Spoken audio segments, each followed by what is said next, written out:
Muy buenas tardes a todos. Bienvenidos al Palacio de Cultura Citibanamex, Palacio de Iturbide,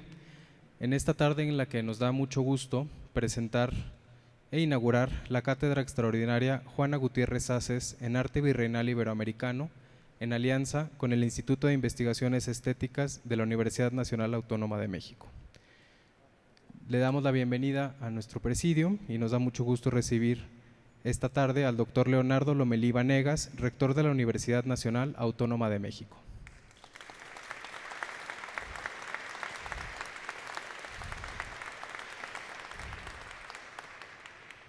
Le damos la bienvenida también a la doctora Angélica Velázquez Guadarrama, directora del Instituto de Investigaciones Estéticas.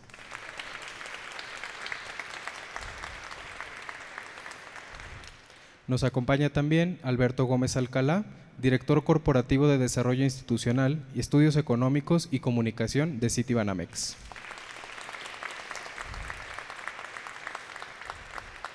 Andrés Salvo Márquez, director de Compromiso Social, Citibanamex.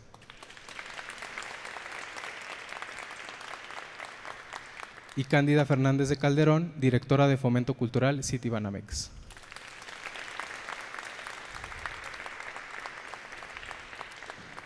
Para dar inicio, le damos la palabra a Cándida Fernández de Calderón, nuestra directora de Fomento Cultural, Citibanamex. Estimados integrantes del Presidium, colegas y público que nos distingue con su presencia, amigos todos. Sean bienvenidos al Palacio de Cultura Citibanamex, Palacio de Iturbide, para llevar a cabo esta ceremonia de presentación de la Cátedra Juana Gutiérrez Haces de Arte Virreinal Iberoamericano, que se realiza en colaboración entre el Instituto de Investigaciones Estéticas de la Universidad Nacional Autónoma de México y el Banco Nacional de México a través de Fomento Cultural Banamex, y que da inicio con la conferencia magistral Diálogos Interdisciplinarios para el Estudio de la Pintura Virreinal Miguel Cabrera en el Museo de América, que impartirá la maestra Rocío Bruquetas, especialista en conservación y restauración del Museo de América en Madrid, España. Nos sentimos muy honrados con la presencia del doctor Leonardo Lomelí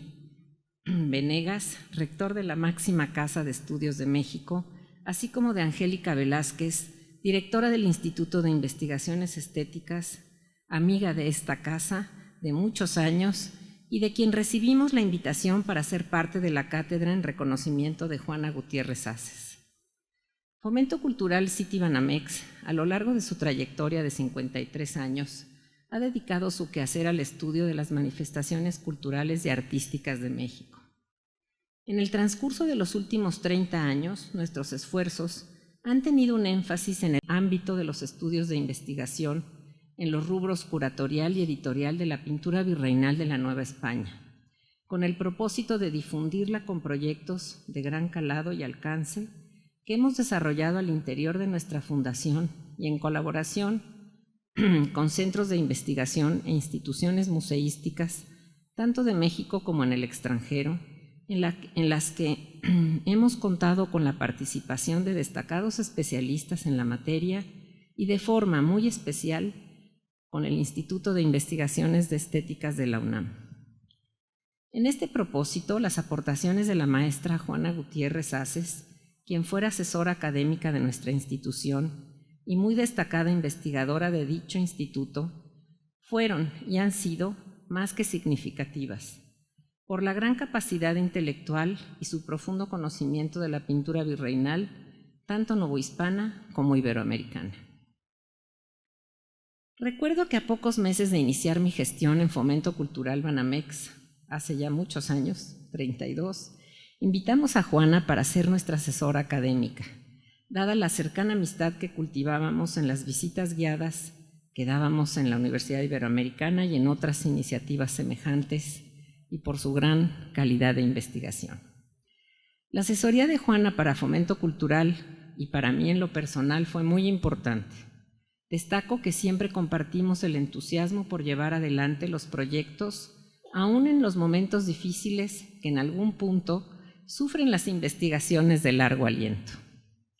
Es con Juana con quien arrancamos nuestros proyectos de investigación hacia la pintura virreinal y en particular la fantástica aventura que significaron Cristóbal de Villalpando y la generación de los pintores de la maravilla americana, así como los seminarios de pintura de los reinos, identidades compartidas en el mundo hispánico, a las que siguieron sus curadurías enfocadas al reconocimiento del coleccionismo y anticuariado en México, junto a las revisiones tan importantes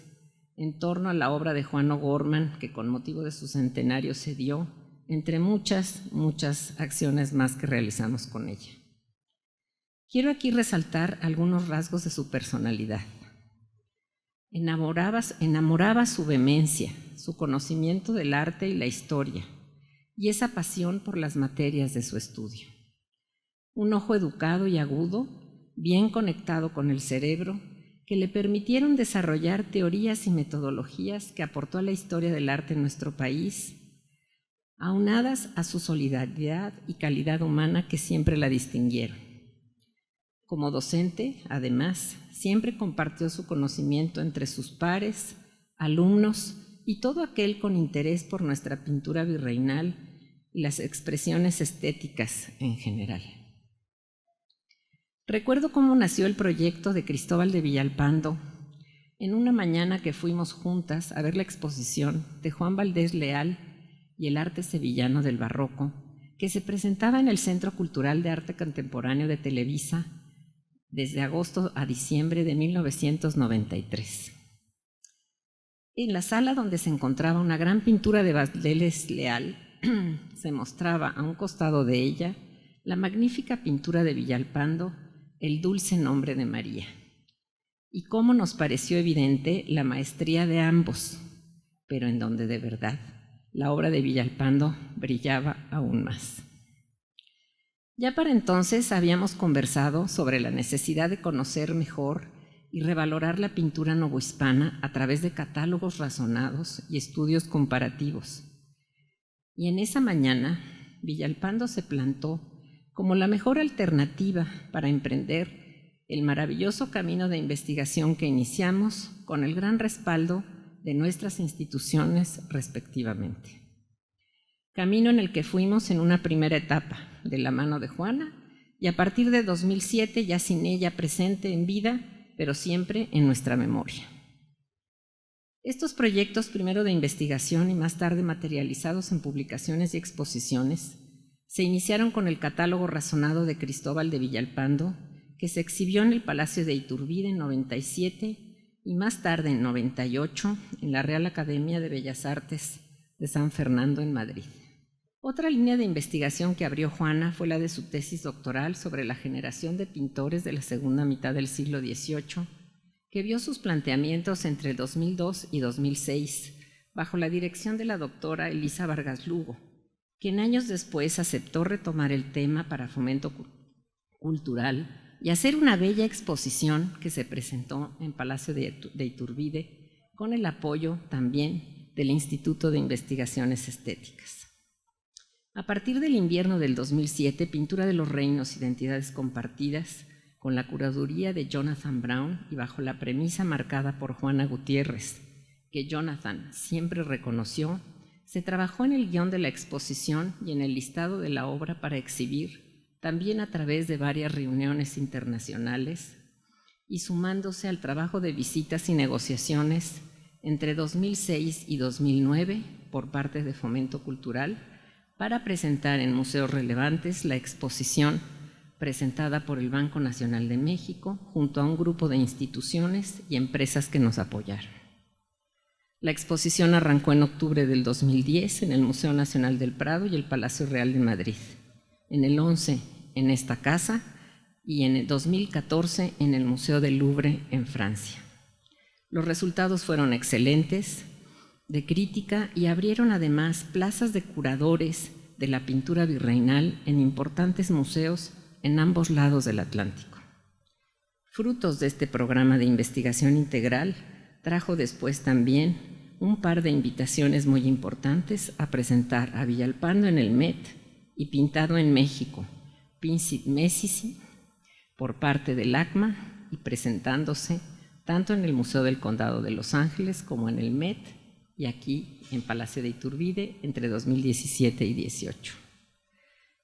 Cabe destacar que estos proyectos realizados para investigar y difundir el arte novohispano, además de contribuir con la generación de conocimiento y de realizarse con la seriedad académica que compartimos con Juana y el Instituto de Investigaciones Estéticas, para Fomento Cultural han significado también un programa de conservación del gran legado pictórico virreinal. Las exposiciones estuvieron acompañadas de proyectos de restauración, tanto de las obras que hemos expuesto como de los inmuebles y acervos que albergan los templos y museos de donde provienen las obras en su mayoría, contribuyendo con ello a la conservación de nuestra memoria visual y nuestro patrimonio cultural.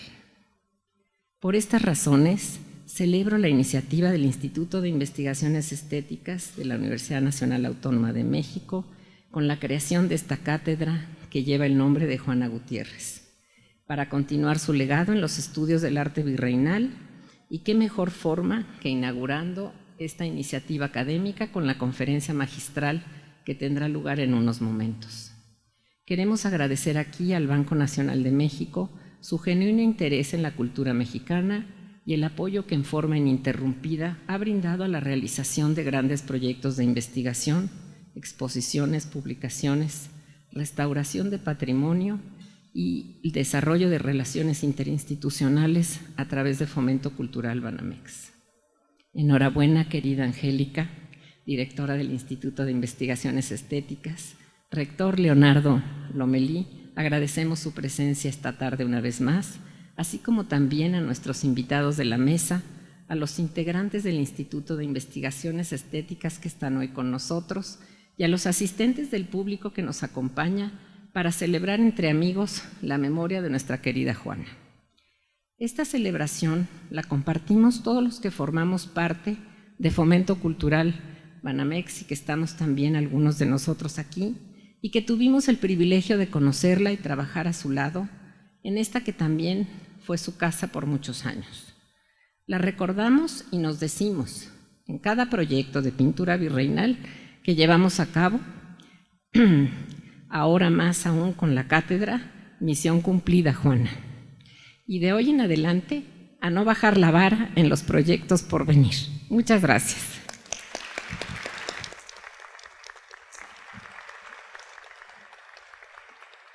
Gracias. Damos la palabra ahora a la doctora Angélica Velázquez Guadarrama, directora del Instituto de Investigaciones Estéticas.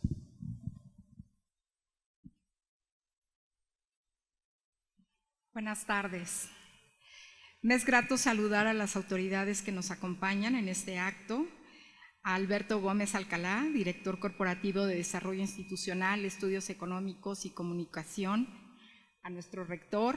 el doctor Leonardo Lomelí Vanegas, Andrés Salvo, director de Compromiso Social City Banamex, y a Cándida Fernández de Calderón, directora de Fomento Cultural Banamex,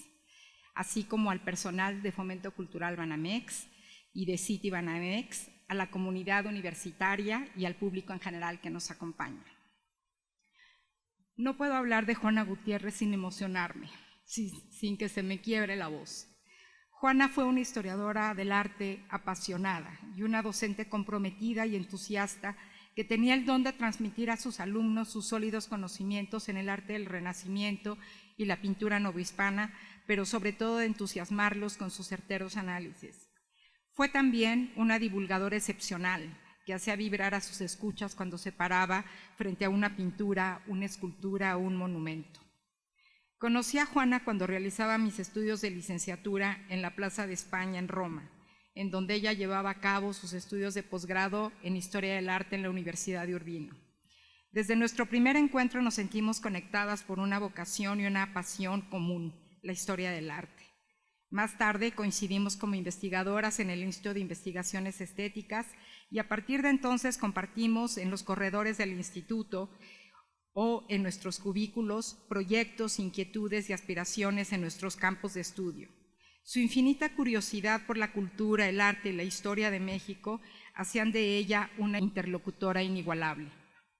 Por ello, celebro que las instituciones que la acogieron para desarrollar sus proyectos como historiadora del arte en la investigación, la docencia, la curaduría y la difusión, sus dos casas, el Instituto de Investigaciones Estéticas de la UNAM y Fomento Cultural Banamex, se hayan unido para rendirle el mejor homenaje a su legado mediante la creación de esta cátedra extraordinaria que lleva su nombre y que continuará impulsando los estudios de arte virreinal en el mundo iberoamericano desde una perspectiva global en la que ella fue pionera. Este esfuerzo no hubiera sido posible sin el apoyo del doctor Leonardo Lomelí, entonces secretario general en nuestra universidad y ahora rector de la misma, de Alberto Gómez Alcalá, de Andrés Albo, de Alberto Sarmiento y sin la complicidad siempre presente de Candy Fernández. La Cátedra Extraordinaria Juana Gutiérrez Haces busca abrir un espacio universitario para la promoción de la cultura, la investigación, la docencia y la difusión del arte y el patrimonio de los virreinatos en Iberoamérica, así como consolidar a la UNAM y al Instituto de Investigaciones Estéticas como un espacio de discusión, intercambio académico y análisis crítico en torno al estudio del arte virreinal iberoamericano. La cátedra lleva orgullosamente el nombre de Juana Gutiérrez Haces en homenaje al legado intelectual de quien fuera una destacada investigadora de nuestro instituto y una brillante profesora. Bajo su magisterio se formaron varias generaciones de estudiantes en la Facultad de Filosofía y Letras y en la Escuela Nacional de Artes Plásticas, hoy Facultad de Artes y Diseño de la UNAM, a quienes enseñó con su notable sensibilidad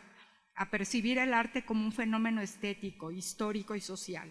y apreciar el objeto artístico desde sus propios valores plásticos sin perder de vista nunca el contexto social y político. A pesar de haber fallecido a temprana edad, tuvo bajo su cargo importantes proyectos que marcaron una nueva perspectiva en el estudio del arte iberoamericano. Entre sus principales aportaciones se encuentra la revisión crítica de obras, fuentes y artistas en el contexto global de los diversos territorios del Imperio Español en la época moderna temprana, para lo cual convocó investigadores de España y América en una importante visión de conjunto, promoviendo de esta forma la colaboración de colegas de distintas partes del mundo en un interés común, iniciativa que culminó en importantes apuestas curatoriales y publicaciones especializadas. En este rubro cabe resaltar su participación como coordinadora del libro sobre Cristóbal de Villalpando, publicado en 1997 por Fomento Cultural Banamex, el cual marcó nuevas pautas para el estudio de la pintura virreinal. Fue coautora del primer guión curatorial del Museo Nacional de Arte, asesora de la colección de pintura del Banco Nacional de México y curadora honoraria de Fomento Cultural Citibanamex. Bajo su asesoría se realizaron numerosas exposiciones como Pasado y Presente del Centro Histórico, Casimiro Castro y su taller, Artistas viajeros en México y Pintura y vida cotidiana, entre muchas otras. Los libros catálogo que las acompañaron, la mayor parte de ellos producto de seminarios de investigación de largo aliento, constituyen hasta hoy un referente obligado en la literatura artística. Los proyectos curatoriales emprendidos por ella buscaron difundir y renovar el campo del arte del virreinato de la Nueva España, conectándolo en las discusiones globales, pero sobre todo situándolo en los circuitos y museos internacionales. De esta forma contribuyó a superar las nociones del arte de los virreinatos como un arte derivativo, periférico o dependiente de las tradiciones y los modelos europeos. Hoy, a 17 años de su partida, la cátedra pretende continuar su legado intelectual y responder a los retos epistemológicos que hoy plantean los estudios de arte virreinal y la historia del arte, atravesada por los cuestionamientos actuales, sociales y políticos, culturales. Hoy los estudios de arte virreinal exigen revisar la identidad artística regional y su internacionalización, los legados para las sociedades contemporáneas, así como la compleja interacción que hubo entre obras, agentes e ideas en las múltiples geografías y administraciones que alguna vez formaron parte del Imperio Español. Quiero reconocer y aplaudir la ardua labor realizada por la doctora Elsa Arroyo Lemus, coordinadora de la cátedra, para concebir el rico programa de actividades académicas en las que participarán reconocidos especialistas de distintas latitudes del mundo y dando voz y espacio a jóvenes investigadores para integrar los intereses de comunidades de estudiantes y académicos universitarios en la generación de nuevo conocimiento y de abordajes frescos y novedosos. Igualmente, agradezco la participación de los integrantes del Comité Ejecutivo de la Cátedra, a Jaime Cuadriello, investigador del Instituto de Investigaciones Estéticas, a Mónica Pulido, profesora de la Escuela Nacional de Estudios Superiores de Morelia, Antonio Rubial, profesor emérito de la Facultad de Filosofía y Letras, a Martín Ríos, investigador del Instituto de Investigaciones Históricas, y a Magdalena Vences, investigadora del Centro de Investigaciones sobre América Latina y el Caribe. ¿Qué mejor colofón para esta actividad que la conferencia magistral Diálogos interdisciplinarios para el estudio de la pintura virreinal, Miguel Cabrera en el Museo de América, impartida por nuestra invitada de honor, la doctora Rocío Bruquetas Galán, especialista en conservación y restauración del Museo de América de Madrid, en España, con la moderación del Arroyo, coordinadora de la cátedra. Para terminar, tomo prestadas las palabras de Toño Rubial, amigo entrañable de Juana. Y dice Toño: Juana era un amante de la belleza en todas sus formas, amor que se manifestaba no solo en su labor como historiadora del arte, sino en todos los espacios de su existencia, en su proverbial elegancia en el vestir, en la manera como decoraba una mesa para agasajar a sus amigos, en la exquisitez de los platillos que preparaba, en la elección de los regalos que daba, en el diseño de sus casas y jardines, en cada momento de su fructífera vida. Muchas gracias.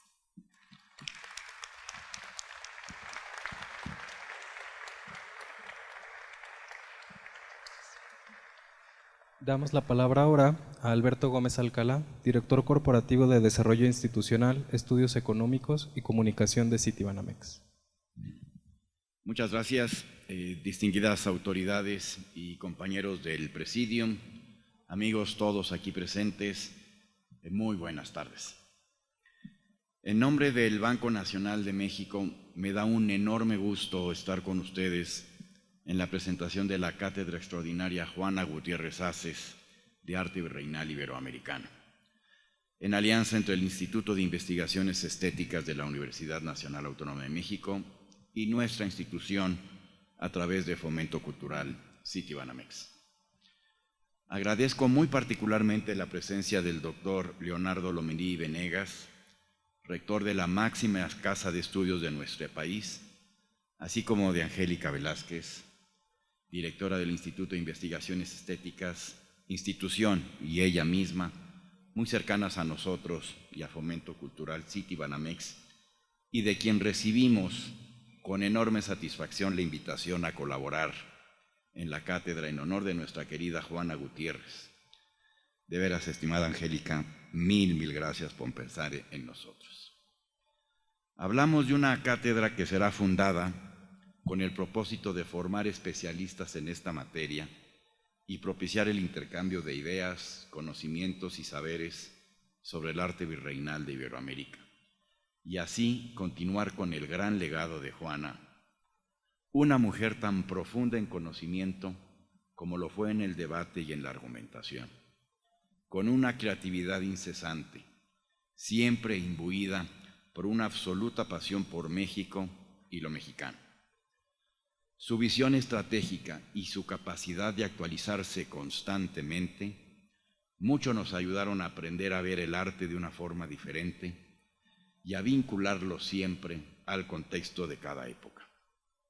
Ella marcó así y nos ayudó en la determinación y nuestro entender y apoyar el arte por su carácter provocador en lo social y en lo intelectual, y porque supo darle un papel central en la evocación de nuestro pasado, y ya se comentó, y a las identidades de México, temas que siguen vigentes. Conservamos y seguimos su memoria y su ejemplo, agradecidos por su increíble generosidad intelectual. Por eso, la cátedra que hoy inauguramos es apenas una correspondencia necesaria a todo lo que de ella recibimos. Difícil pensar en un mejor lugar para este gran inicio que este magnífico recinto, el Palacio de Iturbide. Es una ocasión de enorme alegría la que nos convoca y nos reúne hoy, porque con esta colaboración entre el Banco Nacional de México y la Universidad Nacional, celebramos la vida de una de las investigadoras y profesoras más importantes en arte mexicano y europeo. Juana Gutiérrez Haces dio literalmente su vida en favor del conocimiento y la enseñanza y fue un vínculo extraordinario que durante más de una década hermanó a la universidad y al banco. Será esta cátedra el último ejemplo de una larga lista de colaboración que con la UNAM hemos construido y que, sin ser exhaustivo, me gustaría recordar, si me lo permiten, algunos ejemplos. Empiezo interesantemente con otra cátedra, la Cátedra Solana, en honor a don Fernando Solana, un hombre que tanto dio a la universidad, al banco y al país. Tenemos otros ejemplos en la educación y la inclusión financiera. En 2008 fuimos pioneros, ambas instituciones, en el lanzamiento de la primera encuesta sobre cultura financiera en México, un ejercicio que repetimos en el 2014. En el ámbito social, Fomento Social en alianza con Conavio y el Museo Universum, presentamos la exposición Sistemas Productivos y Sostenibles a partir de un proyecto homónimo que incluso ha alcanzado a través de la iniciativa comercial Obvio, ventas que favorecen a muy diversas cooperativas en el incremento de sus ingresos. No me detengo más, tenemos ejemplos en investigación económica, tenemos una lista abultada y que estoy seguro, y hago votos junto al rector, de que esta lista seguirá creciendo en el futuro. Históricamente, el Banco Nacional de México ha hecho patente su compromiso con nuestro país y su sociedad desde su fundación hace 140 años. Estas acciones, las dirigidas al campo de la educación especializada y al conocimiento de nuestro país a través de la historia y el arte, se institucionalizaron a partir de 1971 con la creación de Fomento Cultural, que desde entonces ha dirigido su quehacer hacia la promoción, preservación y difusión de la cultura mexicana. Y en el caso del arte virreinal, y por supuesto que de la mano de Andrés, de Candy y de sus equipos, es uno de los temas que nos ha distinguido por la relevancia con lo que abordamos su estudio, así como el alcance e impacto de las exposiciones y los libros que hemos dedicado al tema. Gracias a su calidad y novedad, los mejores museos del mundo nos han invitado a colaborar, un tema de un enorme orgullo, y nos han abierto sus puertas, así como nuevas líneas de investigación en sus departamentos curatoriales dedicados a la pintura de la Nueva España. El primer ejemplo, Candy nos lo recordaba, fue el proyecto de Cristóbal de Villalpando presentado en 1997 en México y en España con la curaduría precisamente de Juana. A esta investigación se sumaron proyectos de gran repercusión en la historia del arte novohispano, como son la generación de los pintores de la maravilla americana y la pintura de los reinos, identidades compartidas en el mundo hispánico. Todos ellos realizados con el rigor académico que siempre distinguió a Juana y que compartimos con ella, buscando siempre alianzas y socios que multiplicaran su impacto, acompañándolos de seminarios académicos que convocaran especialistas de México y del extranjero y culminaron en la realización de publicaciones que han dejado una memoria de las investigaciones junto a la exhibición de obras poco conocidas o incluso nunca vistas. Esta labor significa una importante aportación al conocimiento y nos permite afirmar que, gracias a estos esfuerzos, la pintura virreinal ha encontrado su lugar y se le ha dado su valor en la historia del arte occidental. No me resta más que agradecer nuevamente la presencia de todos ustedes y nuevamente en particular la del rector de la Universidad Nacional Autónoma de México, el doctor Leonardo Lomelí, para presentar a ustedes esta gran iniciativa académica y gracias por considerarnos, doctor, Angélica, para ser sus socios y aliados en favor de México. Muchas gracias.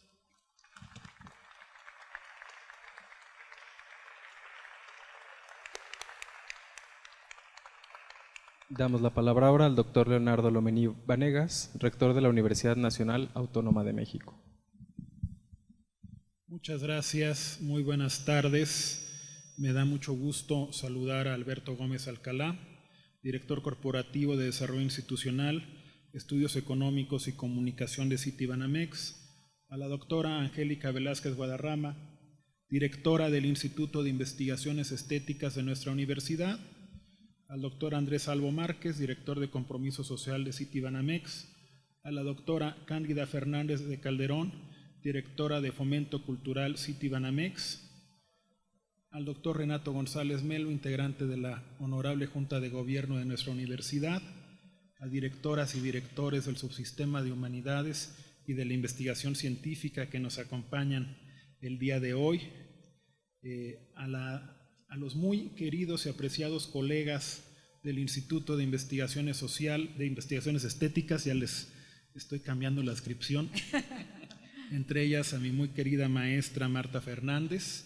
por supuesto a los estudiantes que tuvieron el privilegio de ser alumnos de nuestra querida Juana Gutiérrez Haces y de manera destacada a sus familiares que nos acompañan el día de hoy. Inaugurar un proyecto tan trascendental como la Cátedra Extraordinaria Juana Gutiérrez Haces de Arte Virreinal Iberoamericano, que fusiona tradición y modernidad, es un acontecimiento muy significativo para los ámbitos académico y cultural, tanto dentro como fuera de la Universidad Nacional Autónoma de México. Establecida formalmente hace casi un año por iniciativa de la doctora Angélica Velázquez Guadarrama y del exrector de nuestra universidad, Enrique Graue Vigers,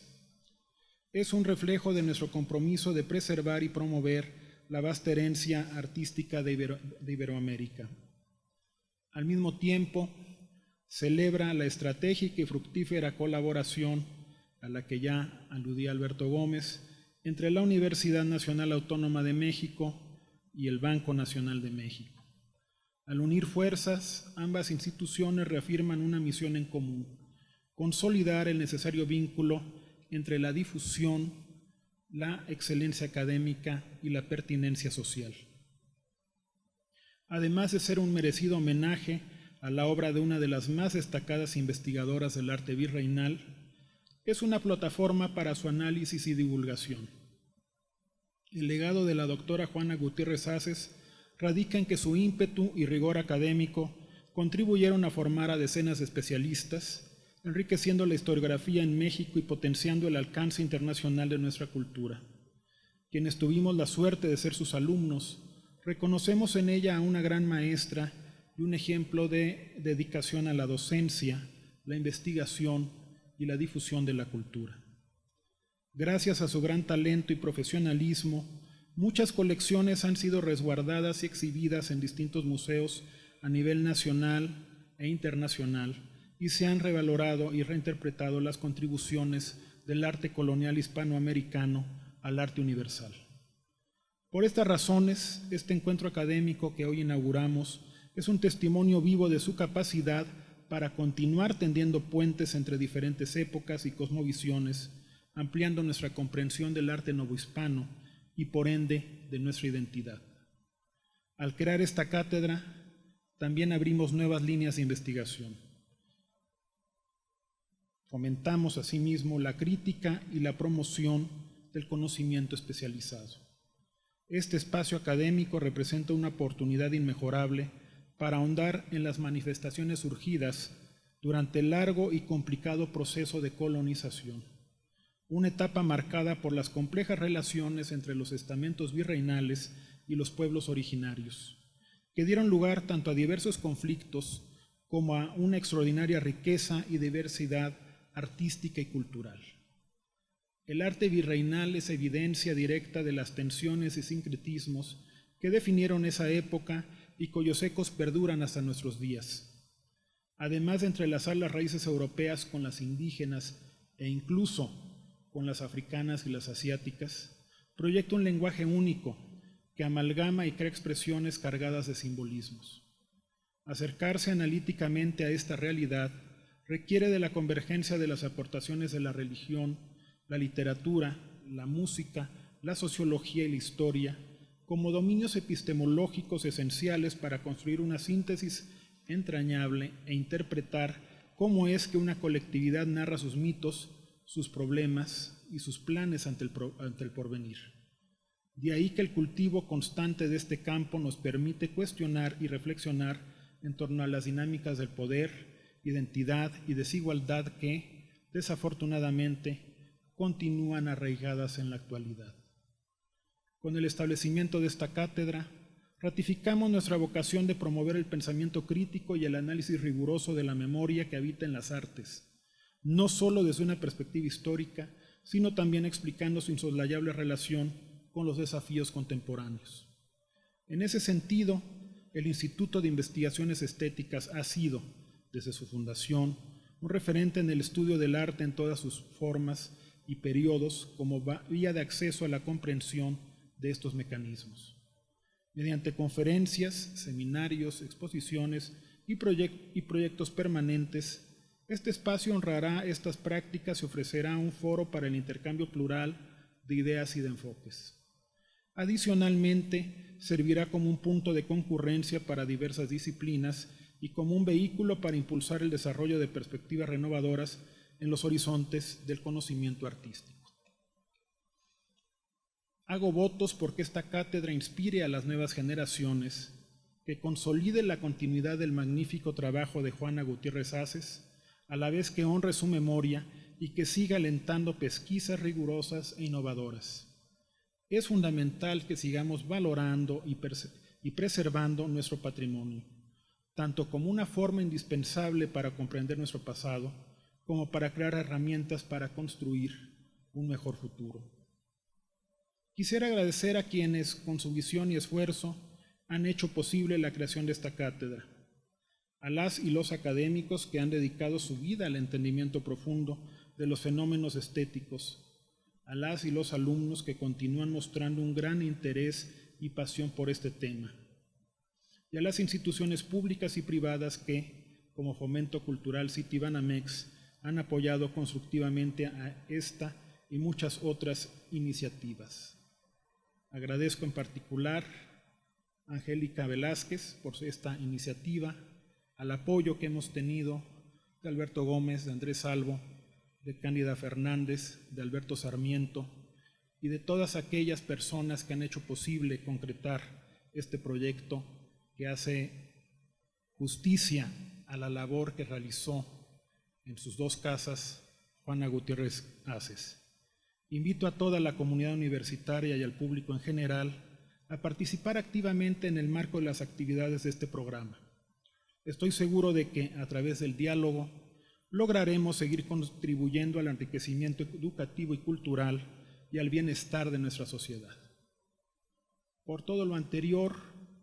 es para mí un honor, siendo las 18:39 del miércoles 4 de septiembre de 2024, declarar formalmente inaugurados los trabajos de la Cátedra Extraordinaria Juana Gutiérrez Haces de Arte Virreinal Iberoamericano. Por mi raza hablará el espíritu.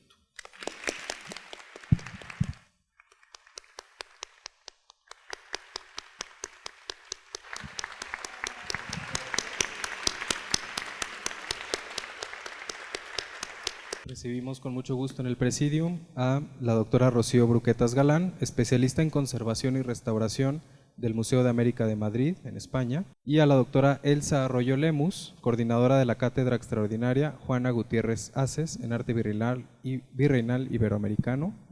Y damos inicio a la conferencia magistral titulada Diálogos interdisciplinarios para el estudio de la pintura virreinal, Miguel Cabrera, en el Museo de América. Bueno, antes de las conferencias me voy a dar la oportunidad de expresar una serie de cosas que como coordinadora de la cátedra he estado pensando desde que mi directora, Angélica Velázquez, me confiara esta responsabilidad. Y ya se imaginarán después de escuchar a nuestras autoridades en el Presidium, pues sí, siento una gran responsabilidad, pero es una responsabilidad muy estimulante participar de este programa, conformar estas redes de comunidades de especialistas, de estudiantes, de instituciones culturales y universitarias del país y del extranjero, para discutir los hitos artísticos, las historiografías, las sociedades y las geografías culturales con un propósito compartido, que es componer con todo eso miradas renovadas sobre el legado virreinal. ¿Qué seleccionamos y qué dejamos fuera cuando hacemos historia del arte? ¿Cómo repercutimos en los procesos de revaloración del pasado desde el aula y desde el museo?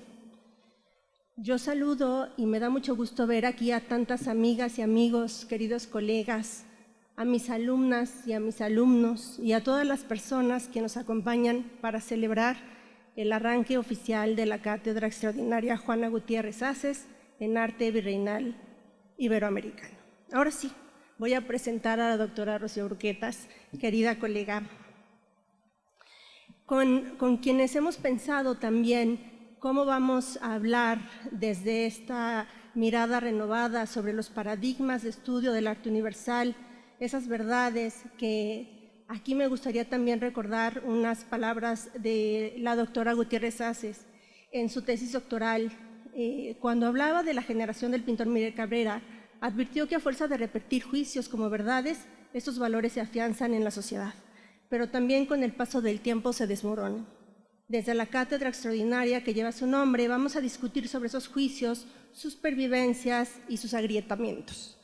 Y justamente una de las vías que permite replantear cuestiones sobre la producción de las artes, los procedimientos y eso que hemos llamado o que se ha llamado en la historiografía la pintura colonial, es el campo de estudio de la materialidad, donde Rocío Bruquetas Galán es especialista.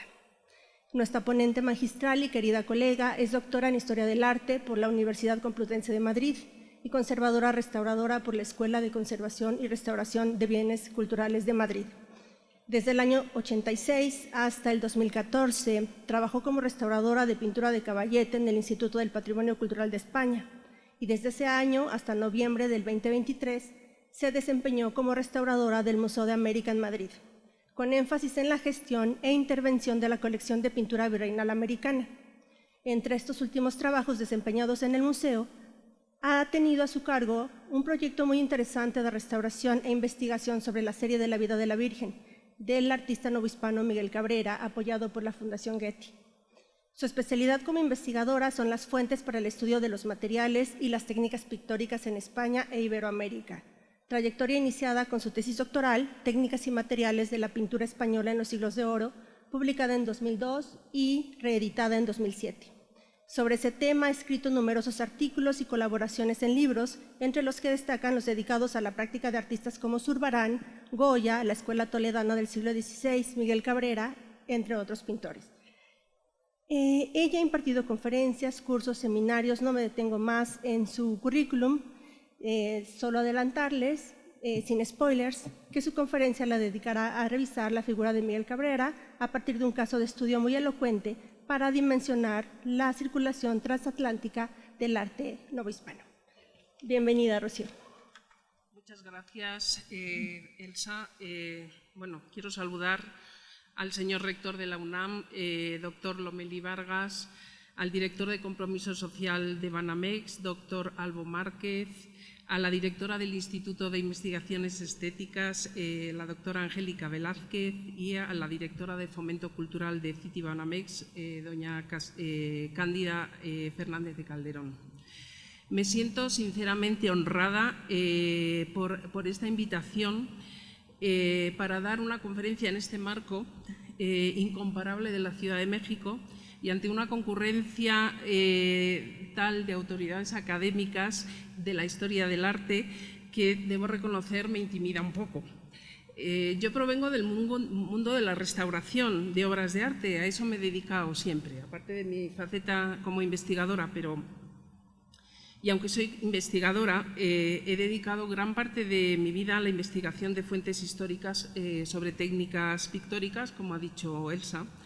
pero mi lenguaje y mis intereses están muy apegados a la realidad material de las obras, por lo que siempre me da mucha inquietud saberme en estos escenarios con tanta erudición concentrada. Pero desde luego me encanta transmitir lo que sé, me encanta enseñar y aprender, y por eso agradezco enormemente a la doctora Elsa Arroyo que me haya invitado a participar en este seminario durante unos meses como profesora invitada en el taller del pintor que ella coordina, y por darme la oportunidad de compartir conocimientos y experiencias con alumnos de esta insigne universidad. Voy a hablar de un proyecto que es muy especial para mí por varios motivos. Uno, porque ha sido el último de mi vida profesional en el Ministerio de Cultura de España, y dos, porque ha sido además un proyecto en el que hemos podido ampliar objetivos y desarrollar metodologías no siempre alcanzables en un museo por las obligaciones cotidianas, rutinarias que se imponen a diario.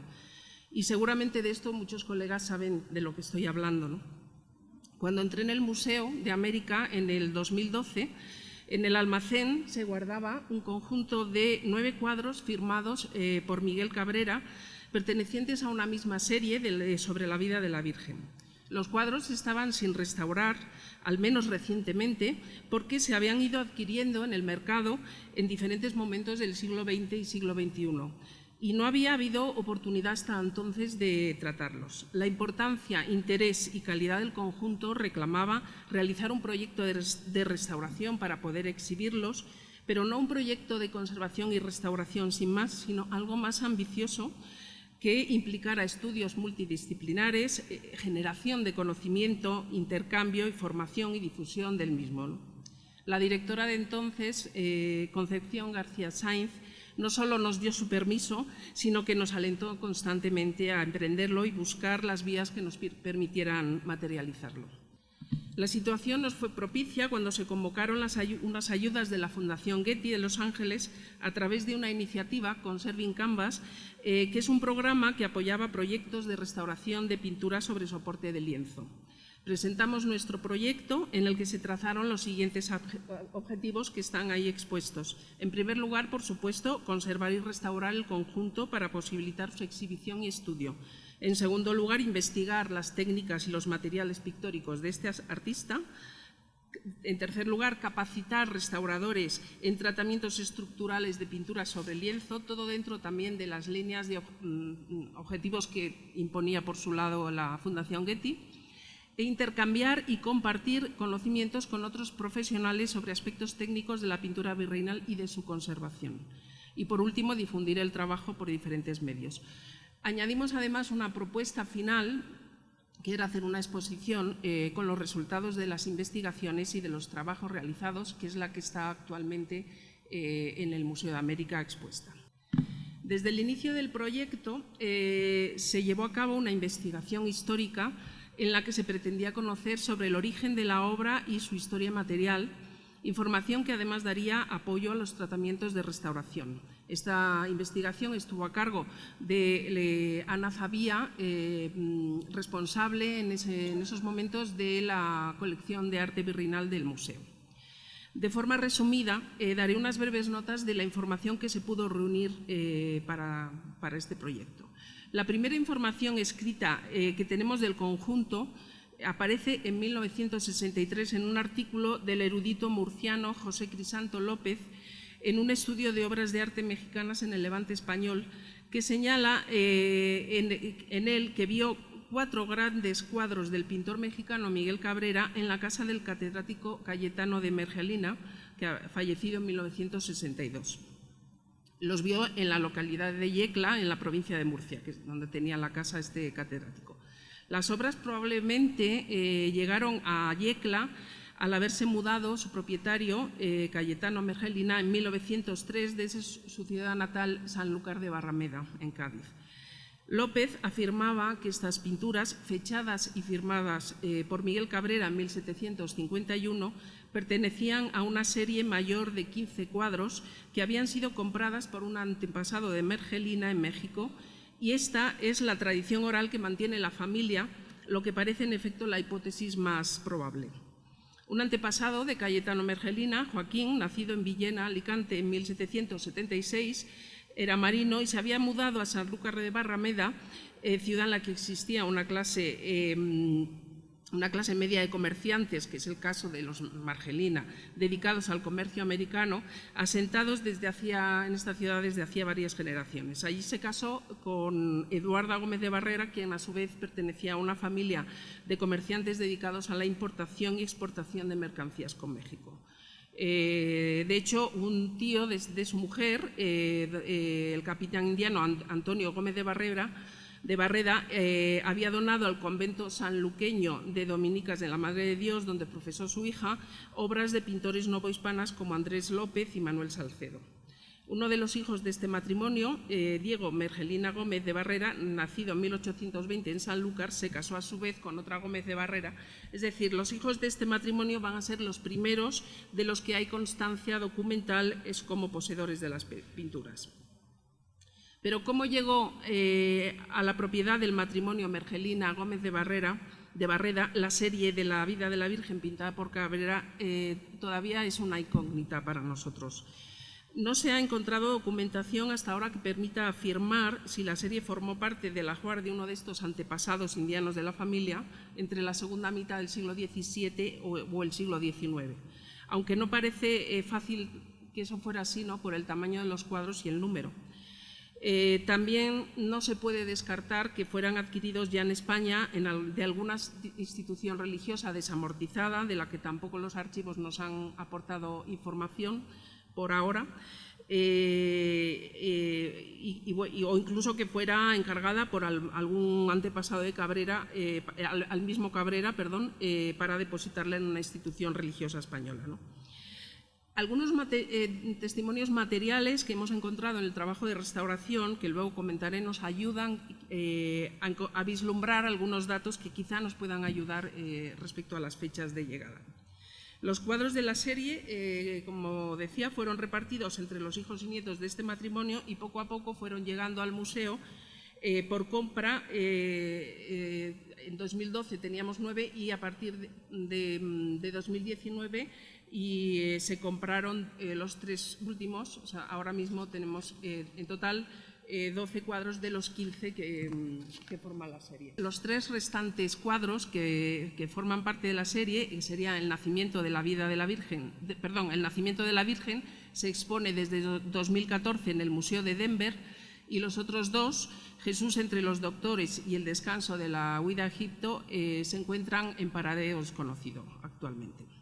El proyecto tuvo una primera fase de estudios preliminares entre octubre y febrero de 2020, donde tuvieron lugar 2 actuaciones importantes. En primer lugar, se realizó todo el análisis de imágenes de la serie, radiografías, reflectografía infrarroja, ultravioleta, etcétera, y fotografía visible. Y ello nos permitió tener un conocimiento en profundidad no solamente del estado de conservación de la obra de la serie, sino de la propia técnica del pintor. Y en segundo lugar, la realización nos permitió, tuvo lugar la realización de un encuentro profesional donde durante 5 días nos reunimos todos los participantes del proyecto, que eran restauradores, expertos nacionales e internacionales en conservación, químicos, historiadores del arte, investigadores sobre técnicas y materiales de la pintura. Nos reunimos en ese seminario para discutir con las obras delante sobre Miguel Cabrera y su obra, sobre intereses de investigación y sobre las líneas a seguir en el proyecto en cuanto a diagnóstico y formulación de tratamientos idóneos, ¿no? Entre los participantes estuvieron las expertas de arte novohispano, Paola Mues, Luisa Elena Alcalá, Nelly Sigot, Concepción García Sáenz, ya en ese momento jubilada en el museo, la doctora Elsa Arroyo, la doctora Mirta Isaurralde, en paz descanse, y mi compañera Ana Zavía. Además de otros expertos en conservación y restauración, como Zaira Beliz, muy conocida en nuestro ámbito, Ana Calvo, Laura Fuster y José Luis Lasarte, que está en el Metropolitan, ¿no?, trabajando actualmente. Este encuentro fue muy enriquecedor al poco tiempo. De hecho, salió una publicación que le dimos por nombre Ayate 1, Cuadernos del Proyecto Cabrera, en el que se recogieron estos interesantes debates que tuvieron lugar en ese momento, y supuso un punto de partida para la restauración de la serie propiamente dicha, ¿no? Se hizo también otra publicación que ya salió después con todos los resultados del trabajo. El objetivo principal de estas líneas de ayuda de la Fundación Getty era favorecer el intercambio de conocimientos entre profesionales con diferentes grados de formación y experiencia. Algunos vinieron en calidad de expertos, como Magdalena Castañeda, profesora de la ENCRIM, de aquí de México, y otras eran profesionales procedentes de instituciones de conservación, por lo general docentes de Perú, Argentina, Cuba y España. Colaboramos también con universidades y escuelas españolas de restauración para integrar a estudiantes en prácticas en los trabajos. Y finalmente también hay que destacar la organización de un taller teórico-práctico que realizamos hace un año, todavía en la última etapa del proyecto, en la Escuela de Conservación de la Universidad Diego Quispetito del Cuzco, con el fin de formar a restauradores en tratamientos estructurales de la pintura sobre el lienzo. Después del seminario, el 2 de marzo, empezamos a trabajar en el cuadro de la adoración de los pastores. Este cuadro destacaba entre todos por su mal estado de conservación y por las cuestiones de criterio que nos planteaba. Como se ve en la radiografía, tiene una gran falta de soporte pictórico en la zona central y extensas áreas de pérdidas de capa pictórica, ¿no? Fue todo un reto para nosotros el trabajo con este cuadro y por eso he empezado a hablar de él. Había sido ya reparado de antiguo y como consecuencia de esas restauraciones pues tenía muchos problemas. En estas imágenes de luminiscencia inducida por ultravioleta y detalles visibles se pueden observar los deterioros que tenía el cuadro, con numerosas pérdidas, etcétera, levantamientos. Solamente voy a pasar algunas imágenes sobre el problema de conservación que tenía, bueno, lo veo mejor desde aquí. Este es el cuadro de la Inmaculada, con las fotos ultravioleta, las grandes pérdidas también que tenía, el cuadro de la Asunción de la Virgen con muchos problemas de degradación de barnices y repintes, la Anunciación y el tránsito de la Virgen, estos estaban en mucho mejor estado. En esta imagen vemos ya los primeros trabajos que se empezaron a realizar, testando adhesivos para fijar la capa pictórica, pero por desgracia, pues 2 semanas después de empezar estos primeros trabajos vino la pandemia, tuvimos que paralizar todo y pues hasta ya pasados unos meses no pudimos iniciar los trabajos. Bueno, solamente es algunos detalles de procesos de restauración que pues no me voy a detener, limpieza, etcétera, reintegración de capa pictórica. Y no me resisto a poner un par de fotos sobre ese antes y después para que se vean las diferencias, aunque generalmente las fotografías suelen cambiar a lo que son, ¿no? En este caso es la circuncisión y bueno. En el caso de la circuncisión, con respecto a los estudios técnicos, nuestro mayor interés era identificar el modo de operar de Cabrera y el taller, teniendo en cuenta su método de trabajo sistemático, como no podía ser de otro modo, en un artista como Cabrera, de cuyo obrador salió, por hacernos una idea, en solo 18 años, entre 1750 y 1768, que es la fecha de su muerte, un asombroso número de obras enorme entre pinturas al óleo, murales y retablos. Se trata de un sistema de producción empresarial estrictamente organizado en el que el maestro diseñaba las obras y los ayudantes ejecutaban las distintas tareas: acondicionar los soportes, moler los pigmentos y preparar las tintas, transferir el dibujo al lienzo imprimado, bosquejar y manchar, dejando posiblemente al maestro las etapas finales de los retoques. Era un sistema de larga tradición relacionado con las labores mecánicas, donde el trabajo se entendía de forma colectiva, con la participación de numerosos oficiales, aprendices y criados bajo la dirección del maestro. Este método de trabajo sistemático, íntimamente relacionado con las labores mecánicas de los talleres, requería procedimientos eficaces y ágiles y recursos bien planificados. El propósito de nuestros estudios se enfocaron con esa perspectiva: reconocer esos recursos que Cabrera demuestra dominar con gran resolución. Un aspecto interesante para rastrear la historia material de este conjunto son los bastidores. Ninguno de los cuadros de la serie conserva su bastidor original, si entendemos por original el que se usó cuando la obra se imprimó y pintó. Todos los cuadros, excepto la presentación de la Virgen en el templo y la Asunción, son unos bastidores de pino y de factura más moderna con cuñas. Pero la de estos dos cuadros, por el contrario, son de madera frondosa y de estructura fija con características constructivas anteriores a mediados del siglo XIX, que es la época en la que en España empezaron a proliferar los bastidores de cuñas. Este detalle, que puede parecer sin importancia, nos está ayudando ya a establecer unos límites cronológicos, al menos para el uso de la llegada de estos cuadros, ¿no? Pero por varias razones tampoco es probable que sean estos dos, de la presentación y de la Asunción, tampoco es probable que sean los originales. La madera de frondosa no era habitual en los bastidores novohispanos del siglo XVIII y en las imágenes radiográficas se aprecian, ahí lo vemos, se aprecian unas marcas que indican la delimitación, en esa raya amarilla, del otro bastidor que tuvo en el momento en que la obra fue imprimada, ¿no? Otro dato a sumar es la presencia de astillas de madera adheridas, creo que tengo que quitar, lo vemos en la foto de la izquierda, adheridas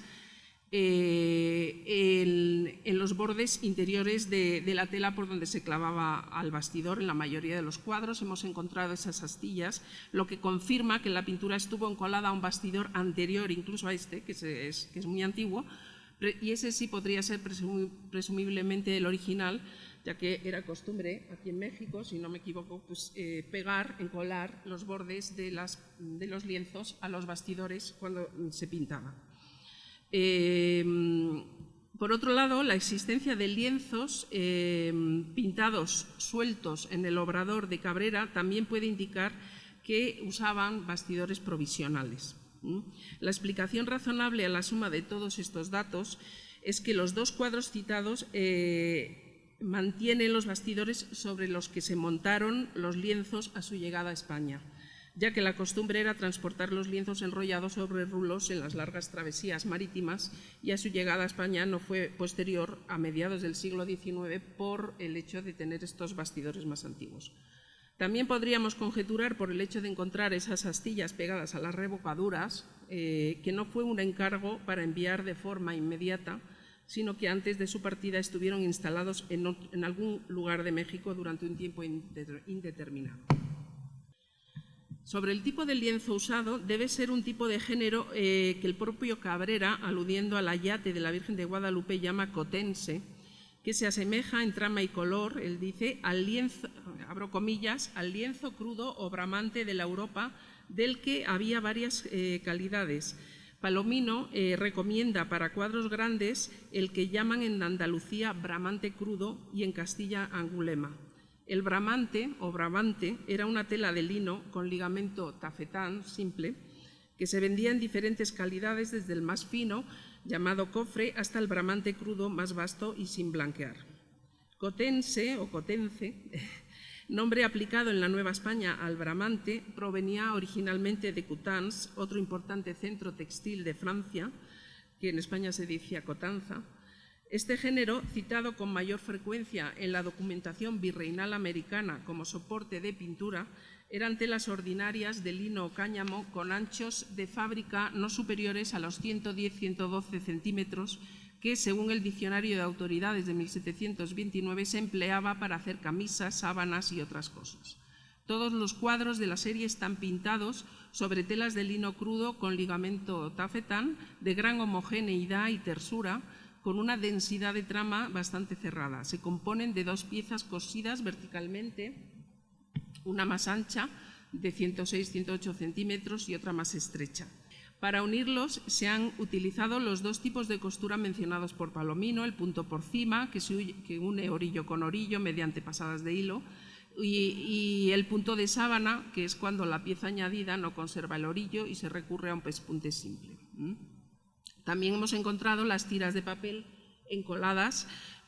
sobre las costuras, una costumbre habitual en la pintura novohispana para disimular el abultamiento de la costura. Gracias al programa Aracne, desarrollado en la Universidad de Sevilla y el Museo del Prado, que consiste en el conteo de hilos utilizando imágenes radiográficas mediante un software específico, se puede visualizar mediante histogramas, como esto que vemos aquí, la distribución de los hilos verticales y horizontales de las telas de todos los cuadros y comparar entre sí las densidades de los hilos, de manera que cuando hay coincidencias se puede saber si pertenecen a un mismo paño de telar o no.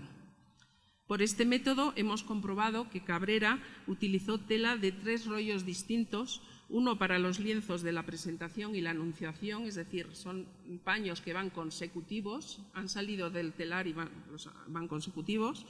cortados lo mismo que la adoración de los pastores y la asunción, otro rollo para los desposorios y la coronación, también consecutivos, y otro para la circuncisión y la Inmaculada. El tránsito solo comparte el mismo rollo con el paño estrecho de la Asunción. Podemos decir, viendo todo esto, que Cabrera poseía en su taller en el año 1751 un gran acopio de telas de lino, a pesar de la dependencia general que había en la Nueva España de la importación europea con respecto al lino, porque, como se sabe, la producción del lino estaba prohibido en los virreinatos desde 1596. Sobre el lienzo ya estirado y tensado en el bastidor se aplicaba el aparejo. El aparejo es una capa que se utiliza, es una especie de tapaporos, para el que no sepa de lo que estoy hablando, que se utilizaba para impedir la absorción excesiva de las capas siguientes. Consiste en una aplicación de cola animal a la que también se le podía añadir una carga como espesante que podía ser yeso, engrudo de harina o cernada.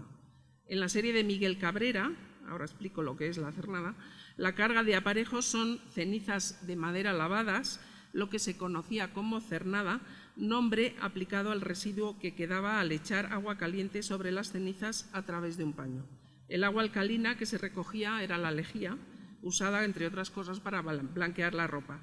Las cenizas residuales, ya sin la alcalinidad transferida a la lejía, se usaba como carga a los aparejos de los lienzos en algunas zonas de España. Este hecho pues, asombra a algunos científicos de otros países porque están investigando sobre la posibilidad de que esto tenga que ver con la buena conservación de muchas obras, ¿no? A medida que se avanzan con los estudios técnicos de la pintura novohispana, se ha ido confirmando que el uso de la cernada y la cola como un método habitual para preparar los lienzos se ha encontrado en algunas obras de Arellano, de Villalpando y en otras obras de Cabrera. A mí me llama la atención porque es curioso que una práctica, esta de la cernada, asociada a la pintura madrileña, que es la que haya tenido un mayor influjo o coincidencia con los usos de los talleres novohispanos en lugar de la otra más común, que es la que se usaba en Andalucía, como cabría esperar. Eso es algo llamativo, que aquí se caracteriza por el uso de aparejos de solo cola y de imprimaciones de barro de Sevilla al aceite. A continuación, como decía, por encima del aparejo se extendía la imprimación al óleo, para lo cual se solían usar tierras rojas de obtención local, que eran materiales baratos con buena capacidad cubriente, a las que se incorporaban algunos compuestos para acelerar el secado de los aceites, además de otros pigmentos y cargas para modificar sus propiedades cromáticas. En esta serie se aplicó sobre el aparejo de cernada una capa de imprimación de poco cuerpo, de color rojo oscuro, compuesta por pigmentos de tierra roja al óleo con una baja proporción de blanco de plomo. Este tipo de imprimaciones de tierras rojas al óleo se está detectando en muchos artistas novohispanos de los siglos XVII y XVIII, que ha estudiado aquí mi compañera de mesa. Elsa Arroyo destaca el potencial de este material como indicador geográfico para determinar la procedencia de las vetas minerales de las tierras rojas usadas en la Nueva España y relacionar estas fuentes minerales con las áreas de producción pictórica. O sea, con la cuestión material se están abriendo continuamente vías de investigación para acercarnos al conocimiento y a la identificación, ¿no? La imprimación al óleo actúa como una capa cubriente con dos importantes funciones, una estética por la coloración rojiza que aporta, visualmente reconocible, y otra práctica ya que permite obrar más ágilmente las medias tintas y las sombras, como luego veremos. Pero por más que tengamos la certeza de qué materiales usó el pintor y qué secuencia siguió en las capas, los efectos pictóricos no se entienden bien si no se experimenta con la propia materia para crear resultados ópticos semejantes. Con esa idea nos propusimos reconstruir lo más fielmente posible, a partir de la información objetiva de los análisis, cada etapa de la elaboración de las pinturas. Con el equipo de restauradoras y estudiantes que colaboraron en el proyecto, se montó un lienzo en un bastidor, se le aplicó un aparejo de cola animal con la cernada, fabricamos la cernada, la lejía, etcétera, y luego una imprimación de tierra roja al óleo. Sobre la imprimación se transfería el dibujo de la composición elegida. En esta fase ya se debía tener definido el diseño sobre el papel a escala 1:1, que son los cartones, ¿no? Nos interesaba, por supuesto, conocer el método seguido por Cabrera y su taller para transferir la composición. Sabemos que recurría a los grabados, y aquí tenemos este del grabador francés Benoît Drouin, sobre una pintura perdida de Charles Lebrun. Otras veces no se copia literalmente el modelo, sino solo las líneas principales, y se interpretaban libremente estos elementos de la composición, como vemos en esta escena, con variantes de Santa Prisca, ¿no?, de 1758. Palomino explica con extraordinaria claridad el proceso de copia de estampas, cómo componer y acordar una historia de diferentes retazos, entre comillas, para acomodarla a otras necesidades o conceptos. No le quita mérito el tratadista a este modo de aprovecharse, al que llaman vulgarmente hortar, dice, que lo practicaban grandes pintores. Como destaca la doctora Paula Mues, muchos elementos compositivos utilizados por Cabrera coinciden con los de otros artistas precedentes, como Juan Rodríguez Juárez o José de Ibarra, por lo que podría tratarse de repertorios de estampas compartidos. Gran parte de la obra de Cabrera es de temática religiosa, por lo que cabe imaginar que las composiciones estaban perfectamente estudiadas antes de traspasarlas al lienzo. Esto no supone que no se realizara algún cambio, como ocurre en el caso de la Asunción, donde llama la atención en la cintura de la Virgen, vemos en la radiografía, una mano con los dedos abiertos. O sea, hay otra figura que no aparece en la imagen visible de la izquierda. O sea, en la radiografía, no sé si lo ven, debajo del brazo derecho de la Virgen. Además de estas, solo se advierten en otros cuadros rectificaciones de escasa entidad localizadas en el contorno de algunas figuras. Puede decirse que este conjunto de obras muestra una bien estudiada planificación. A pesar de no hallarse evidencias claras, es lógico pensar que Cabrera recurrió a alguno de los métodos usuales de transferencia de la composición: calcos con papel manchado de carbón, estarcido con yeso, ceniza o carbón, cuadrícula o incluso plantillas, según parece deducirse de la repetición de algunos elementos aislados, como algunas manos o la paloma del Espíritu Santo. Rosell y Zaragoza sí han podido verificar el uso de cuadrícula en algunos lienzos del Colegio de San Ignacio de Querétaro y los de la Casa Profesa de México, y también el Sarroyo en el cuadro de Tobías y el Ángel del Museo Franz Mayer. Los trazos de la composición transferidos por cualquiera de estos sistemas se perfilarían después a pincel con algún color rojizo al óleo. Algunos de estos delineados se han podido identificar en determinadas zonas donde se transparenta la pintura. Aquí es, bueno, un momento de los procesos de reconstrucción de la técnica. Nuestra intención de hacer la reconstrucción pictórica de la técnica de Cabrera, a la hora de empezar la parte pictórica, el bosquejo y todas las siguientes fases, recurrimos a un pintor. Yo, con el equipo que tenía, bueno, pues hicimos todas las fases de preparativos, éramos como los ayudantes del taller, pero luego llamamos al maestro para que hiciera la reconstrucción pictórica, ¿no? Entonces aquí tenemos en la foto anterior a Jacobo Alcalde, que es un gran pintor y que además es un gran conocedor de las técnicas de los siglos XVII y XVIII. Y él le presentamos el reto de hacer la reconstrucción utilizando los mismos materiales, los mismos pigmentos que se habían usado por la información que teníamos de los análisis, ¿no? Se lanzó a hacerlo, pues allí estuvimos moliendo, haciendo los aceites con los secativos, etcétera, y bueno, pues se pusieron a ello, ¿no?, él y otro compañero. Y la verdad es que fue una experiencia interesantísima de aprendizaje mutuo, completamente. Entonces, aquí en esta diapositiva lo que tienen delante son varias imágenes del bosquejo. Hicieron dos reconstrucciones, los desposorios y el entierro de la Virgen, sin llegar a acabarlos. Actualmente este cuadro, esta reconstrucción que ha hecho Jacobo, sin llegar a acabar, está inacabado, está en la exposición, lo hemos expuesto, ¿no? Y él lo que hizo ahí, lo que representa ahí es lo que llamamos la etapa del bosquejo, que es muy, muy importante. Una vez transferida la composición, la superficie del lienzo se realizaba al bosquejo, que es lo que llaman en otros lugares de Europa la técnica del death color o colores de muerte, cuyo nombre proviene del empleo de colores fríos, a veces monocromáticos, y era la primera mancha de pintura con la que se establecían los principales volúmenes, los valores tonales y la distribución de luces y sombras. Podía ser en grisalla o a todo color, como es el caso de Cabrera y como recomendaban Pacheco y también Palomino. Pero muchos artistas han hecho los bosquejos a grisalla, el Greco es un ejemplo, ¿no?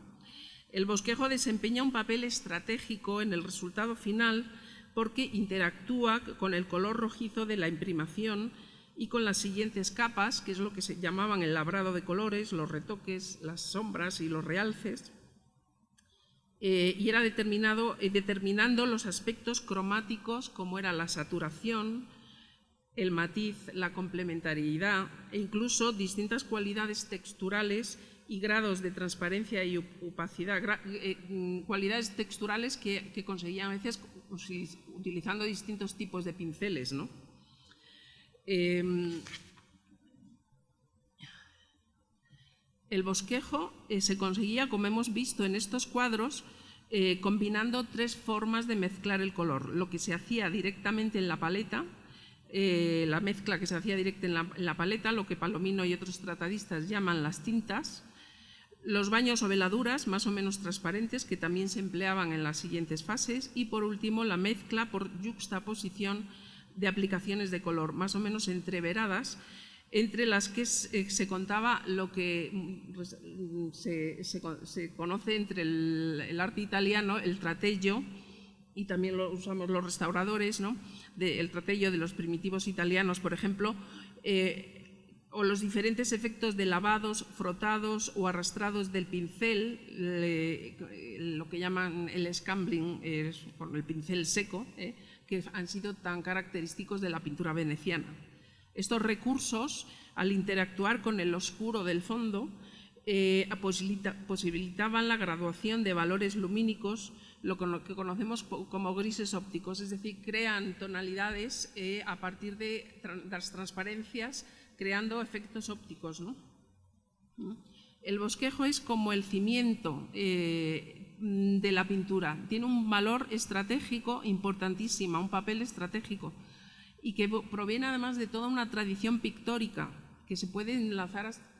fines de la Edad Media. Es una forma de trabajar y que estaba impulsado fundamentalmente por un afán de economía de medios y de tiempo, pero también por conseguir unas cualidades estéticas depuradas a lo largo de generaciones, es decir, una forma de trabajar que indudablemente se va adaptando hacia las inquietudes expresivas y estéticas de cada momento, pero es esa forma de trabajar,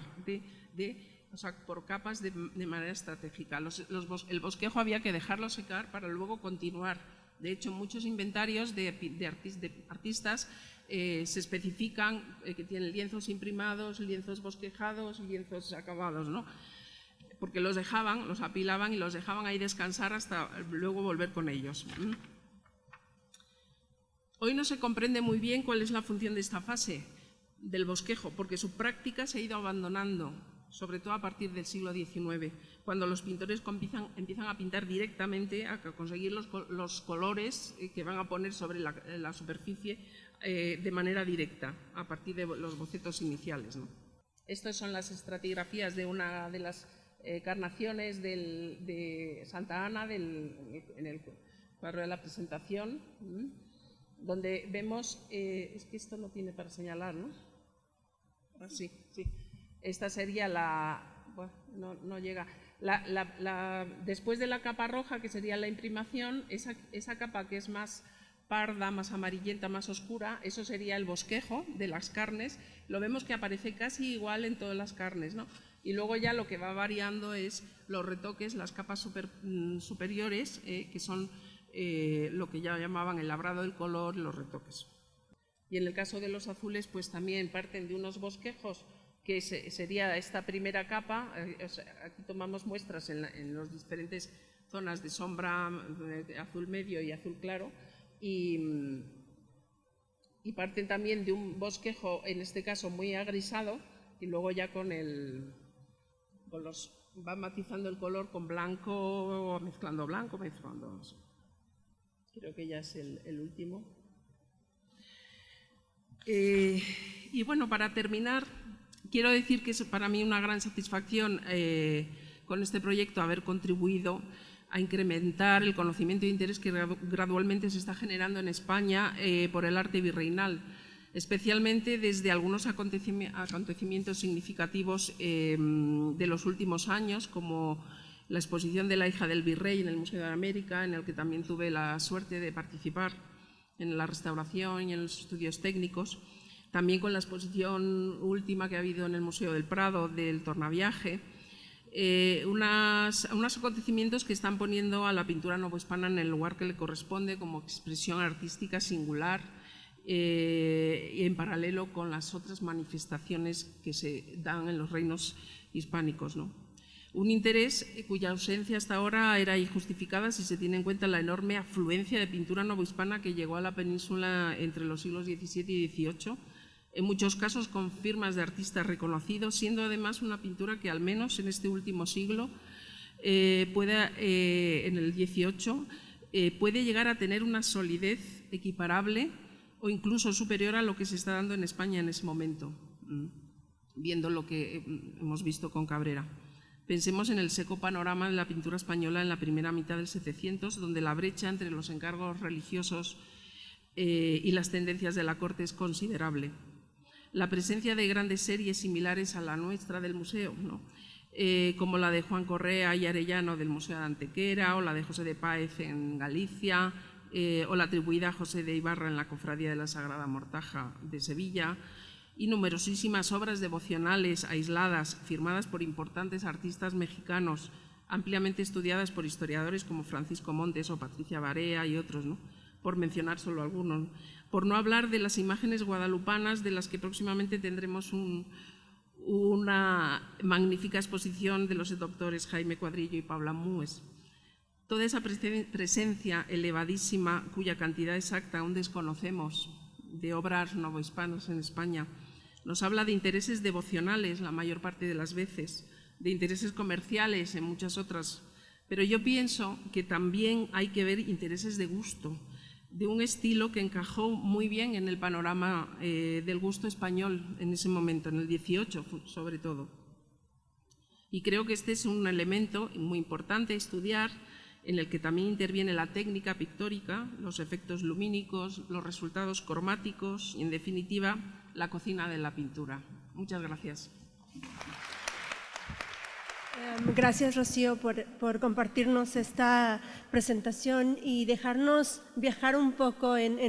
intentar revivir, ¿no?, el oficio del taller. Ha sido muy interesante escucharte, aunque conozco bien el proyecto, pero creo que comunicarlo también como parte de estas actividades con las que arrancamos, preguntas que nos hemos estado haciendo sobre cómo, ¿no?, se hace, cómo circula y cómo se recibe esta pintura en diferentes territorios.